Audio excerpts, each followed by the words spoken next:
जब ब्रह्मा जी पैदा होते ही इस प्रकार के प्रश्न पूछ रहे हैं। जब उनका जन्म हुआ, गर्भोदक्षाय विष्णु जी के नाभि से कमल निकला और कमल के ऊपर ब्रह्मा जी का जन्म हुआ। तो जन्म लेते ही सर्वप्रथम ये प्रश्न पूछ रहे हैं, जानने के इच्छुक हैं कि मैं कौन हूं, मेरे जीवन का उद्देश्य क्या है, मैं कहां से आया हूं। हे नारायण,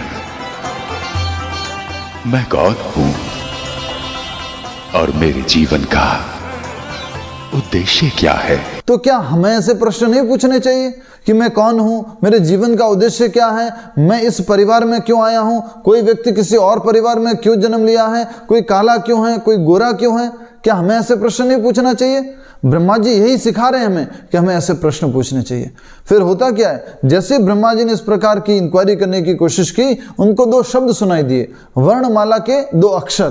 पहला अक्षर था 16वां, दूसरा अक्षर था 21वां, त और प।